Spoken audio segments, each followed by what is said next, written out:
Praise the Lord. இன்றைய தியானம் சங்கீதம் 53 முதல் சங்கீதம் 55 வரை. சங்கீதம் 53. தேவன் இல்லை என்று மதிகேடன் தன் இருதயத்தில் சொல்லிக் கொள்கிறான். அவர்கள் தங்களை கெடுத்து அருவருப்பான அக்கிரமங்களை செய்து வருகிறார்கள். நன்மை செய்கிறவன் ஒருவனும் இல்லை. தேவனை தேடுகிற உணர்வுள்ளவன் உண்டோ என்று பார்க்க தேவன் பரலோகத்திலிருந்து மனுபுத்திரரை கண்ணோக்கினார். அவர்கள் எல்லாரும் வழி விலகி ஏகமாய் கெட்டு போனார்கள். நன்மை செய்கிறவன் இல்லை, ஒருவனாகிலும் இல்லை. அக்கிரமக்காரருக்கு அறிவு இல்லையா? அப்பத்தை பட்சிக்கிறது போல் என் ஜனத்தை பட்சிக்கிறார்களே. அவர்கள் தேவனை தொழுது கொள்ளுகிறதில்லை. உனக்கு விரோதமாய் பாளையம் இறங்கினுடைய எலும்புகளை தேவன் சிதற பண்ணினபடியால் பயமில்லாத இடத்தில் மிகவும் பயந்தார்கள். தேவன் அவர்களை வெறுத்தபடியினால் நீ அவர்களை வெட்கப்படுத்தினாய். சீயோனிலிருந்து இஸ்ரவேலுக்கு ரட்சிப்பு வருவதாக. தேவன் தம்முடைய ஜனத்தின் சிறையிருப்பை திருப்பும் போது யாக்கோபுக்கு களிப்பும் இஸ்ரவேலுக்கு மகிழ்ச்சியும் உண்டாகும். சங்கீதம் 54. தேவனே, உமது நாமத்தின் நிமித்தம் என்னை ரட்சித்து உமது வல்லமையினால் எனக்கு நியாயம் செய்யும். தேவனே, என் விண்ணப்பத்தை கேட்டு என் வாயின் வார்த்தைகளுக்கு செவிகொடும். அந்நியர் எனக்கு விரோதமாய் எழும்புகிறார்கள்.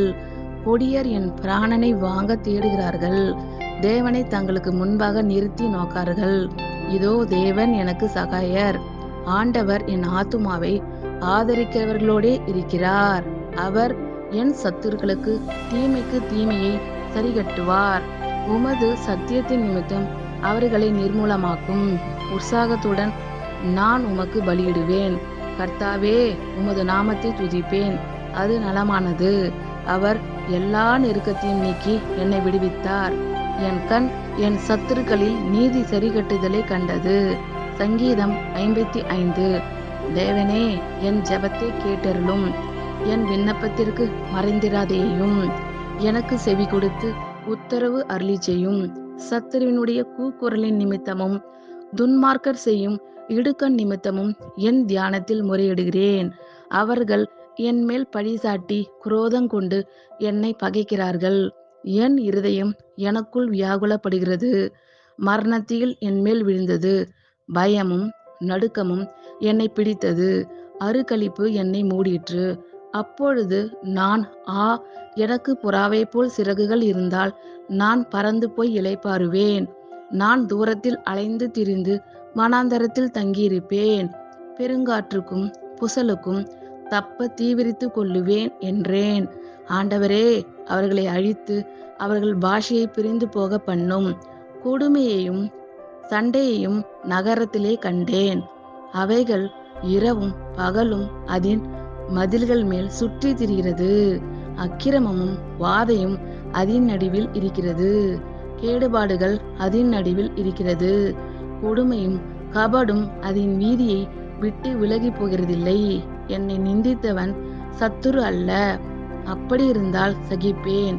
எனக்கு விரோதமாய் பெருமை பாராட்டினவன் என் பகைஞன் அல்ல. அப்படி இருந்தால் அவனுக்கு மறைந்திருப்பேன். எனக்கு சமமான மனுஷனும் என் வழிகாட்டியும் என் தோழனுமாகிய நீயே அவன்.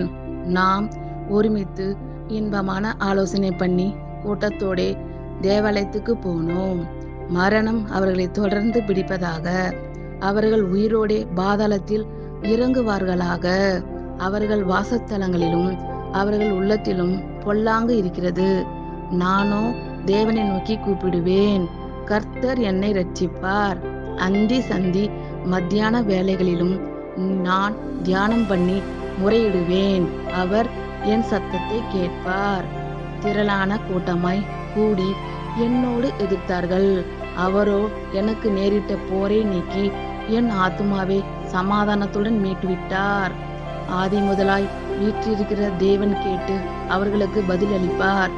அவர்களுக்கு மாறுதல்கள் நேரிடாததினால் அவர்கள் தேவனுக்கு பயப்படாமற் போகிறார்கள். அவன் தன்னோடே சமாதானமாய் இருந்தவர்களுக்கு விரோதமாய் தன் கையை நீட்டி தன் உடன்படிக்கையை மீறி நடந்தான். அவன் வாயின் சொற்கள் வெண்ணெயைப் போல மெதுவானவைகள். அவன் இருதயமோ யுத்தம். அவன் வார்த்தைகள் எண்ணெயிலும் மிருதுவானவைகள். ஆனாலும் அவைகள் உருவின பட்டயங்கள். கர்த்தர் மேல் உன் பாரத்தை வைத்துவிடு. அவர் உன்னை ஆதரிப்பார்.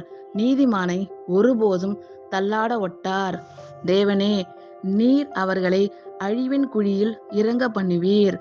இரத்த பிரியரும் சூதுள்ள மனுஷரும் தங்கள் ஆயுளின் நாட்களில் பாதி வரையிலாகிலும் பிழைத்திருக்க மாட்டார்கள். நானோ உம்மை நம்பியிருக்கிறேன். ஆமேன். God bless you all. கர்த்தர் உங்கள் அனைவரையும் ஆசீர்வதிப்பாராக.